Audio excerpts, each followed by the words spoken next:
4 अक्टूबर गोपालगंज में केंद्रीय मंत्री स्मृति ईरानी को काला झंडा।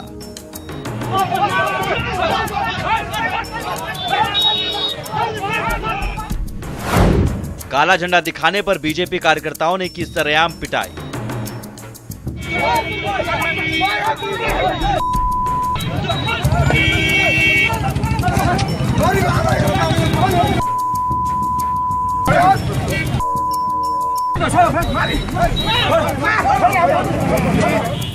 जिस व्यक्ति ने काला झंडा दिखाया, क्या लोकतंत्र में काला झंडा दिखाना अपराध है? उसको जिन लोगों ने मारा, क्या यहाँ का प्रशासन उन लोगों पर एफआईआर कर रहा है? अगर उन लोगों ने मारा तो क्यों मारा? क्या उस लड़के को पीटने का उनके पास परमिट मिला हुआ है? 3 अक्टूबर गोपालगंज में पोस्टर में मंत्री के चेहरे पर पोती कालिक।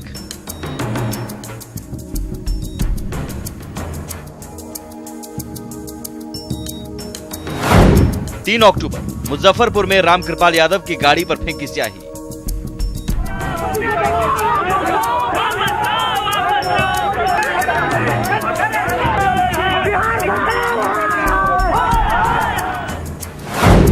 दो अक्टूबर बेगूसराय में मंत्री विजय सिन्हा को दिखाया काला झंडा।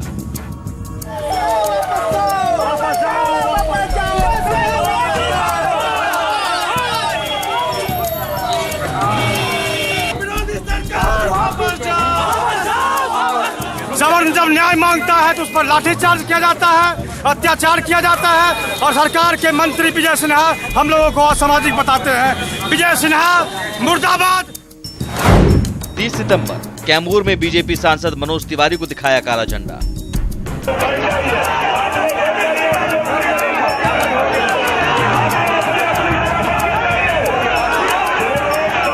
और मनोज तिवारी ही नहीं, भाजपा का जो भी ऐसा नेता आएगा जो सरकार में या किसी अन्य दल का सांसद आएगा जो सवर्ण क्लास या पिछड़ा क्लास का होगा, उसका हम विरोध करेंगे, चाहे वो कोई सी पार्टी का हो। 30 सितंबर सासाराम में बीजेपी सांसद मनोज तिवारी को दिखाया काला झंडा।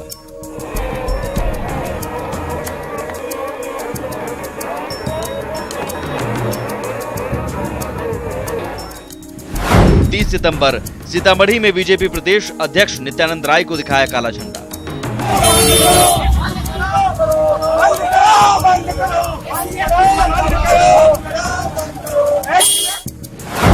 29 सितंबर दरभंगा में डिप्टी सीएम सुशील मोदी को दिखाया काला झंडा।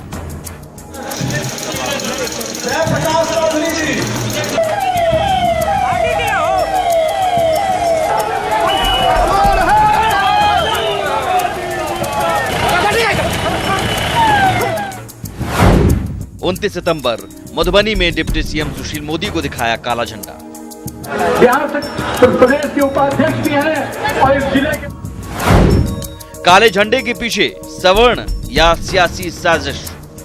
2019 में नरेंद्र मोदी जी की जो शानदार वापसी होने जा रही है वापस, उससे खानदानी चोरों के पेट में दर्द है। तो खानदानी चोरों का वो 4-5 लोग, वो लोग भाड़ा के लोगों को काला झंडा लेके भेजे हैं। जिस तरह का रोष व्यक्त करने का प्रयास कर रहे हैं, वो पूरी तरह से दिख रहा है कि ये लड़के कहीं न कहीं कांग्रेस और विपक्षी दलों के इशारों पर, पैसे के बल पर ये काम कर रहे हैं। कृपया कर हम भाजपा युवा मोर्चा के कार्यकर्ताओं के अनुशासन को और संयम को चुनौती न दें, नहीं तो आने वाले दिनों में कांग्रेस के नेता बिहार के सड़कों पर चलना मुश्किल हो जाएगा।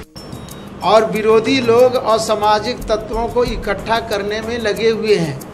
उन्हीं असामाजिक तत्वों के द्वारा काला झंडा या रोडेबाजी वगैरह करने का काम किया जा रहा है। ऐसे लोगों को भी बख्शा नहीं जाएगा। तो बहुत गलत बात करते हैं और मैं समझता हूँ इन्हें बिहार में अब कहीं घूमने के लिए तो रहा, जहाँ जाते हैं वहीं लोग काला झंडा दिखाता है। कई जगह तो लगता है मारपीट करेगा लोग इन लोगों के साथ। दलित बनाम सवर्ण के फेर में फंस गई बीजेपी। सरकार उन तमाम चीजों को सोचती है, विचारती है, ऐसी बात नहीं कि सोची बताते नहीं। सवर्णों के मुद्दे पर कौन है कंफ्यूज? कंफ्यूजन में कोई किसी को कुछ दिखा देता है और जब समझ जाता है तो भारत माता की जय जयकार करना शुरू कर देता है। गलत है और क्या सही है? जब मुझे लगता है जब वो कंफ्यूजन में विरोध कर देता है, यानी स्वर्ण कंफ्यूजन में है, युवा स्वर्ण के कंफ्यूजन में है। मुझे लग रहा है कि निश्चित रूप से इसमें किसी की कोई किसी भी हालत में ये आपस का सौहार्दपूर्ण वातावरण बना रहे।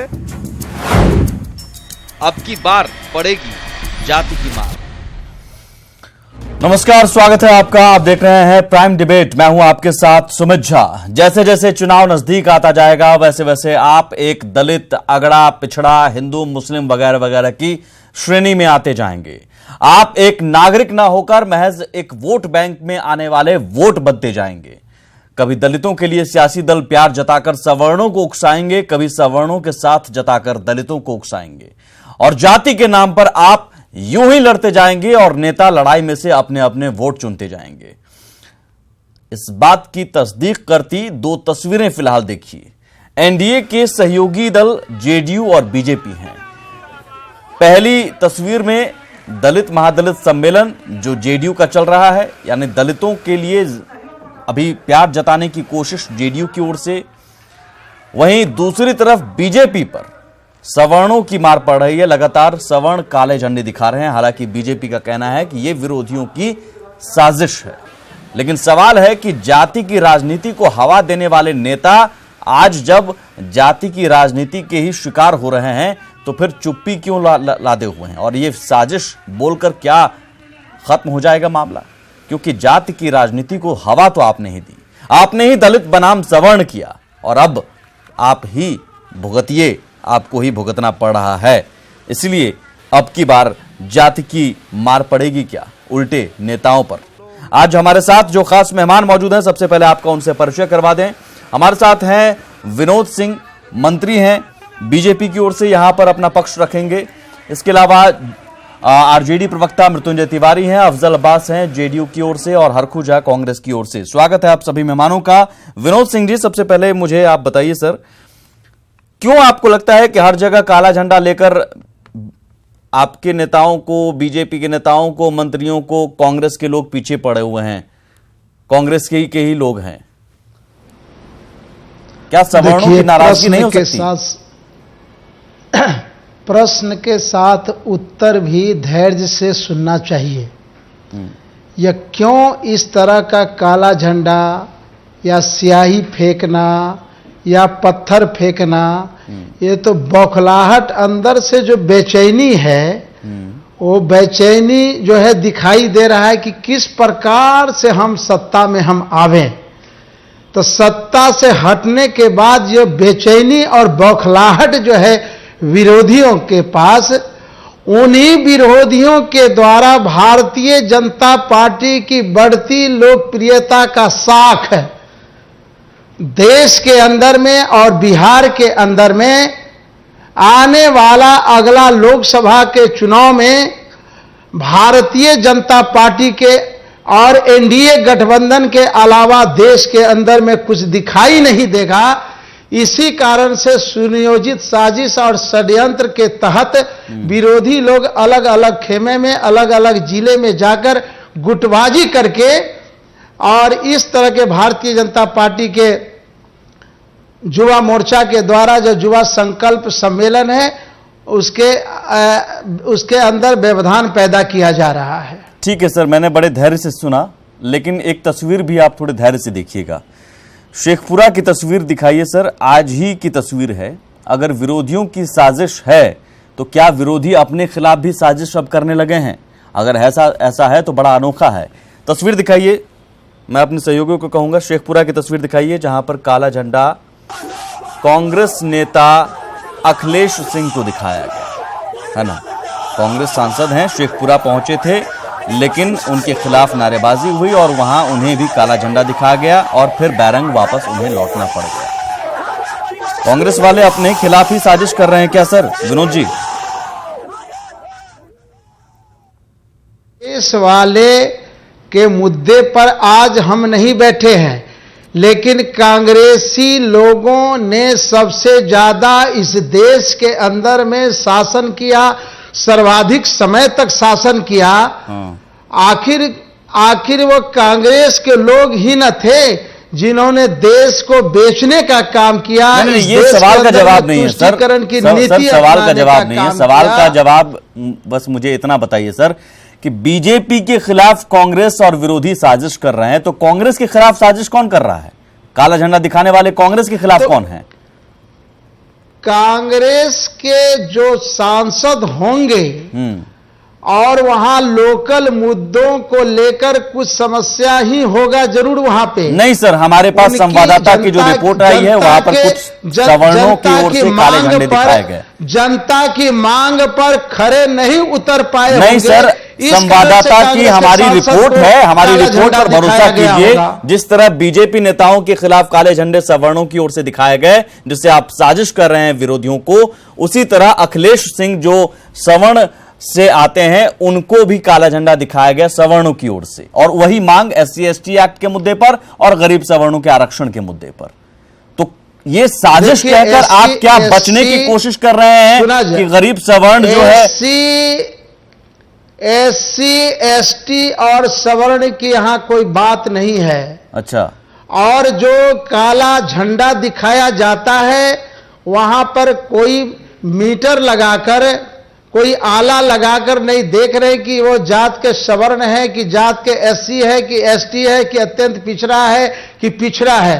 वो तो षड्यंत्र के शिकार हो रहे कुछ नौजवान और युवक। तो वो कौन षड्यंत्र कर रहा है? कांग्रेस वाले कांग्रेस के खिलाफ ही षड्यंत्र कर रहे हैं क्या? चलिए आपके खिलाफ। बिहार के अंदर जो NDA के खिलाफ में लोग हैं, NDA के विरोध में जो कांग्रेस कर रहे हैं, विधानसभा अखिलेश सिंह के खिलाफ भी कांग्रेस ही षड्यंत्र कर रहे हैं क्या?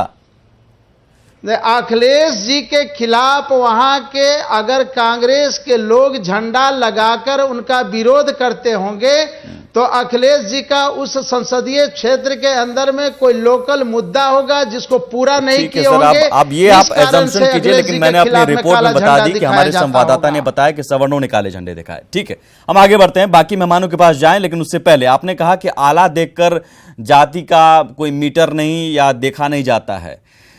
CP ठाकुर साहब आप ही की पार्टी के नेता हैं और वरिष्ठ नेता हैं, उनकी बात को तो आप नहीं झुठलाइएगा। उन्होंने क्या कहा सर, और वो सवर्णों के ऊपर जो लाठीचार्ज हुआ था आपकी सरकार की ओर से, आपकी पुलिस की ओर से, उसका घोर विरोध कर रहे हैं। आपकी सरकार को कह रहे हैं कि अंग्रेजों से गए गुजरी सरकार है और जाति पूछकर आपकी पुलिस ने लाठी चार्ज किया उस दिन। सुन लीजिए पहले बयान। नहीं सकते कि महिला को जात पूछ करके जो वहाँ पुलिस मारी है उसके लिए सरकार क्या कर रही है? होता क्या है? ब्रिटिश के टाइम में भी ऐसा नहीं होता था, महिला को नहीं मारता था, मर्द को मारता था जो पकड़ते, लेकिन महिला को तो नहीं मारता था। तो मतलब बिहार में पहली बार ऐसा देख रहे हैं आप? हाँ, पहली बार। अंग्रेज से भी बदतर हो गई सरकार। कौन दोषी है, किसको मान रहे हैं, पुलिस या सरकार? पूर्ण रूप में सरकार दोषी है और कोई नहीं। आप ही की सरकार है सर, और आप ही के नेता भी हैं। देख लीजिए, सरकार न्याय के साथ काम कर रही है। ये कोई व्यक्तिगत मामला होगा, उनके व्यक्तिगत मामले के ऊपर में हमारा उठाना नहीं है। आप यहाँ से सवर्ण नहीं विनोद जी, आप यहाँ से कह दीजिए जाति गलत बोल रहे हैं। सवर्ण जाति एक बुद्धिजीवी जाति है और नेतृत्व करने की क्षमता है। आज केंद्र की सरकार आदरणीय नरेंद्र मोदी जी SC/ST और सवर्णों की भी चिंता करते हैं। CP ठाकुर साहब के बयान पर मुझे बोलिए।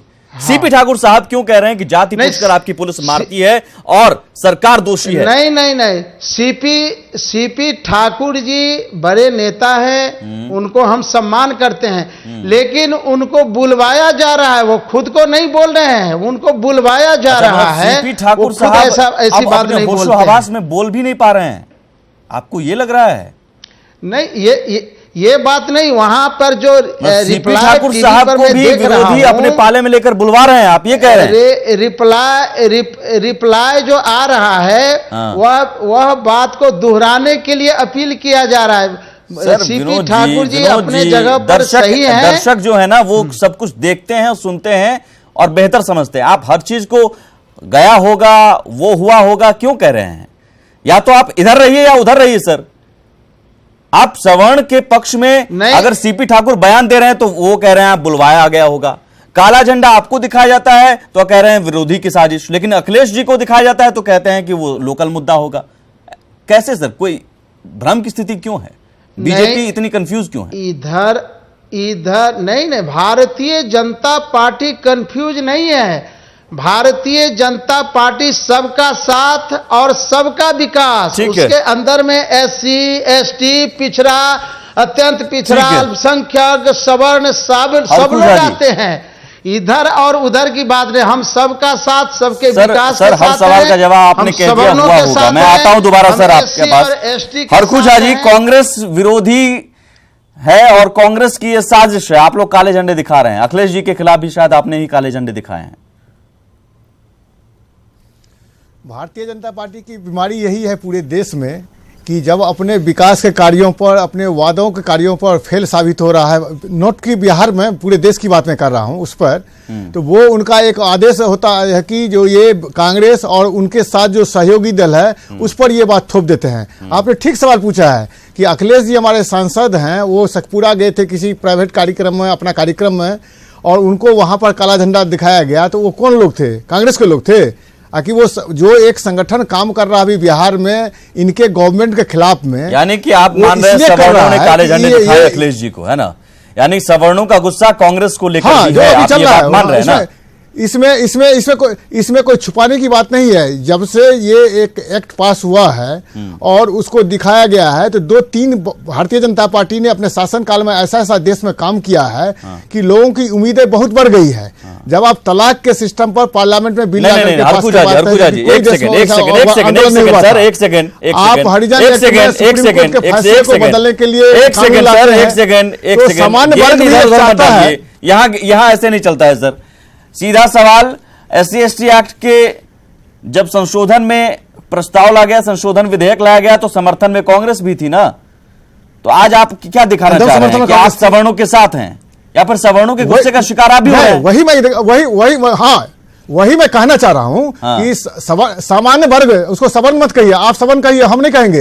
एक सामान्य वर्ग की संख्या देश में 1-2 लाख नहीं है, करोड़ों में है, और उनकी भी डिमांड है कि हमारा भी सरकार इस बात को सुने। उनकी भी राइट होती है कि हम भी संविधान के अंदर हमारा भी हक बने। बीजेपी ने ये अपना हक मांग रही है, मांग रही है। तो भारतीय जनता पार्टी ये कांग्रेस की तरफ क्यों डाइवर्ट कर रही है कि ये लोग उसका रहे हैं या विरोधी उसका रहे हैं? तो दोनों तो जिम्मेदार है ना। बीजेपी अगर जिम्मेदार है तो कांग्रेस भी जिम्मेदार है। सुना अगर आज आप कह रहे हैं, अभिषेक मनु सिंघवी जी ट्वीट कर रहे हैं कि हम आएंगे तो 10% आरक्षण देंगे। यूपीए सरकार 10 साल में क्यों नहीं दे पाई? उससे पहले की सरकार क्यों नहीं दे पाई गरीब सवर्णों को आरक्षण? आज आप लॉलीपॉप दे रहे हैं, आज आप झुंझुना पकड़ा रहे हैं चुनाव से पहले। भारतीय जनता पार्टी नहीं, भारतीय जनता पार्टी की तरह मैं ठगूंगा नहीं। मैं यही बहस कर रहा हूं, माना परिस्थिति पर बहस कर रहा हूं। अभी देश का जो परिस्थिति है, जो समय है, उसमें जो सरकार वर्तमान सरकार काम कर रही है, उसके अनुकूल सामान्य वर्ग का ये डिमांड है। और डिमांड है, लेकिन ये डिमांड प्रदेश वर्षों से, मध्य प्रदेश, छत्तीसगढ़, सब जगह ये मतलब ये आंदोलन जारी है। और ये आंदोलन भारतीय जनता पार्टी के खिलाफ है, इसलिए कि उन्होंने 2014 में इस तरह की बातें कही थी, और यदि कही थी तो उसका डिमांड को पूरा होना चाहिए। इसका कांग्रेस समर्थन करती है। आप भी कह चुके थे। हाँ, अफजल अब्बास साहब, मुझे बताइए सर, सवर्णों को लेकर आपके दिल में कुछ है या दलित महादलित सम्मेलन करके आप चाह रहे हैं कि बीजेपी की तरफ सवर्णों का गुस्सा जाता रहे? ऐसा कुछ नहीं है। माननीय मुख्यमंत्री जी का ट्रैक रिकॉर्ड उठा कर देख लीजिए 13 साल के दौरान में वहां समाज के, बिहार के समाज के हर वर्गों के उत्थान की कोशिश की और करेंगे भी। तो मेरे लिए सब बराबर है। हम सवर्ण और अति पीछा की बात है कि हाँ, सामाजिक दृष्टिकोण से जो पीछे लोग हैं उनके उत्थान के लिए सबकी जिम्मेदारी बनती है। एक शख्स बहुत बुलंदी तक पहुंच जाए, दूसरा शख्स जो है बहुत पस्ती की तरफ आ जाए, ये भी नहीं होना चाहिए। मेरा ये मानना है कि हमारे मुख्यमंत्री जी बिहार के 12 करोड़ की जो जनता है, सबकी भलाई की सोचते हैं। और इसमें सवाल जो आप रोशनाई SCI की फेंकने की आप बात कर रहे हैं, मैं समझता हूं कि कहीं ना कहीं कुछ नाराजगी है, और जब नाराजगी होती है तो लोग उस पर रिएक्ट करते हैं, उसका एक परिणाम है। लेकिन पार्टी जहां तक मैं अपने जाती तौर पर कह रहा हूं, पार्टी बिहार के अवाम के बारे में सोचती, ना कि जातिगत बात सोच रही है।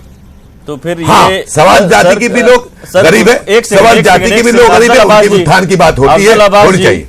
कुशवाहा समाज के नेताओं को बैठाकर 5 घंटे बैठक करते हैं तो क्या है? वो जातिगत बैठक नहीं है। देखिए इससे है ना? नहीं, देखिए कुशवाहा क्या सम्मेलन होने जा रहा है, तो नहीं अब देखिए, समाज के हर वर्गों जिस वोट समाज के हर वर्गों को लेकर चलने की सरकार की जिम्मेदारी होती है। हर पार्टी नहीं, हिंदुस्तान की कोई पार्टियां झूठ नहीं है। नहीं सुमित जी सुने, मैं जवाब ले लीजिए, मेरा जवाब ले लीजिए। समाज हिंदुस्तान की कोई ऐसी पार्टी नहीं है, हम हर पार्टी हर कम्युनिटी के हर मजहब के लोगों को एक साथ लेके चलने की कोशिश करती है। हमारी पार्टी का क्या है, हम भी करते हैं, जाति की बात करते हैं, दलित की बात करते हैं, जाति की राजनीति आप भी करते हैं, कौन इससे छूता है? और जहां तक आज सवर्णों की बात आपने की है कि बहुत कुछ, तो मुझे बताइए सर, सवर्ण आयोग का क्या हुआ? इस सवाल का जवाब दे दीजिए, मैं तुंजे जी की ओर बढ़ूंगा। देखिए, मैंने पहले ही कहा कि जो सवर्ण में भी जो बहुत लोग, सवर्ण में भी बहुत सारे ऐसे लोग हैं जिनकी माली हालात, जिनको उत्थान की जरूरत है। मैं समझता हूं उस पर काम करना चाहिए, सरकार क्यों नहीं, आपने भी क्यों नहीं काम किया? नहीं, मैं तो कह रहा हूं कि सबको लेकर, सबको मेरा तो है सबका साथ सबका विकास, सबको लेकर क्या हुआ? हम तो नहीं, सबका साथ सबका विकास, हम सबकी बात करते हैं। तुंजे तिवारी जी, ठीक है, तुंजे तिवारी जी बताइए, ये सवर्णों की नाराजगी ऐसा तो नहीं है बीजेपी को काले झंडे दिखा रहे हैं तो सत्ता में है, लेकिन सवर्णों की नाराजगी अगर बीजेपी से है तो नाराजगी सभी से है। वो तो कह रहे हैं किसी पार्टी ने उनकी नहीं सुनी। देखिए सुमित जी, इसके इस मुद्दे के तह तक जाइए। अच्छा, जब माननीय प्रधानमंत्री नरेंद्र मोदी जी ने मुजफ्फरपुर में, इसी बिहार में सीना ठोक कर कहा था कि ये भारतीय जनता पार्टी ब्राह्मणों बनियों की पार्टी नहीं रही, तो उन्होंने उसी समय से जातिगत राजनीति को हवा दिया था। और वोट आप ले रहे हैं जिसका, उसको जुमलेबाजी करके ठगने का काम कर रहे हैं। एक सेकंड, तो जो संविधान, ठीक है, एक सेकंड, 2010 चुनाव से पहले लालू जी ने गरीब सवर्णों को कहा था 10% आरक्षण देंगे अगर जीत जाएंगे तो। साल 2000 में भी लालू जी ने कहा था गरीब सवर्णों के लिए 5% आरक्षण। और जब 2015 विधानसभा चुनाव था उससे पहले भी यही राग छिड़ा था कि 10% आरक्षण मिलना चाहिए, है ना जी। तो ये आपने क्या किया था? जातिगत राजनीति नहीं की थी। और आपने क्या किया था? कोई हमारी पार्टी, आप सुमित जी, हमारी पार्टी ने जुमलेबाजी करके नौजवानों को, स्वर्णों को ठगने का काम नहीं किया है। तो क्या किया? ठीक है, हमने कहा है कि स्वर्णों में भी गरीब हैं, वहां भी बहुत सारे वंचित लोग हैं, उनको हम मुख्य धारा में लाएंगे। 10% लेकिन जो संवैधानिक रही थी 2015 जो संविधान में, चुनाव से पहले भी, चले 2010 चुनाव हार गए, 2015 में क्यों नहीं आपने पहल की? जो संविधान में प्रावधान है, जो संविधान में प्रावधान है, वक्त वादा करते वक्त आप सभी सियासी दलों को ये प्रावधान याद नहीं रहता? वादा, हमने जो वादा किया उसको पूरा किया है। हमने ठगने का काम, जुमलेबाजी हमने नहीं किया। आपने क्यों? हमारे नेता ने प्रावधान आपको पता था तो हम तो कह रहे हैं कि इसमें संविधान में ऐसी कोई व्यवस्था नहीं है, लेकिन स्वर्णों में भी जो गरीब हैं उनको मुख्य धारा में लाना चाहिए। ये हमारे पार्टी के नेता भी कह रहे हैं। व्यवस्था बनाई उसकी व्यवस्था बात है, लेकिन व्यवस्था अगर नहीं रहती है, ये पता है आपको, तो चुनाव से पहले लॉलीपॉप क्यों हो रहा है? कोशिश क्यों कर रहे हैं? इसका मतलब अगर लॉलीपॉप बीजेपी ने दिखाया ना, एक सेकंड, तो आज फिर कांग्रेस लॉलीपॉप दिखा रही है। आपके साथ है कांग्रेस? नहीं दिखा रही है। आप बात को समझिए, बीजेपी ने जिस लॉलीपॉप को दिखा करके वोट ले लिया, सपने को बेच करके वोट ले लिया, उसका हिसाब जब जनता मांग रही है तो उसी का प्रकटीकरण है जो बीजेपी नेताओं को आज विरोध झेलना पड़ रहा है। एक झूठ की खेती करके राजनीति आप ज्यादा दिनों तक नहीं कर सकते हैं। हाँ ठीक है सर, चारों नेताओं से मैंने, सुमित जी, हाँ जल्दी से सर, जल्दी से। सुमित जी, मुझे मैं सिर्फ इतना कहना चाहता हूं कि यूपीए 1 यूपीए 2 में इस हट के बात है, कांग्रेस ने भी वादा किया था कि माइनॉरिटीज को 10%। अरे 15 साल आपकी सरकार यहाँ हो गई, आपने क्या चाहिए? आपने भी बनाया था, आप अपना बताइए किया था और ठगा सबने। नहीं, आप अपना बताइए। बहुत शुक्रिया, यही खत्म करते हैं सर। वादा, अपने किए वादे को लोग भूल जाते हैं, नेता भूल जाते हैं, दूसरे विरोधी के वादे को याद दिलवाते हैं कि उन्होंने ये किया था, पूरा नहीं हुआ। लेकिन नेताओं के किए गए वादे हम आपको याद दिलाते रहेंगे और आप भी यादाश्त मजबूत रखिए, पुराने वादे जरूर याद रखिए और जब नेता आपके पास आए तो उन वादों का हिसाब लीजिए। नमस्कार।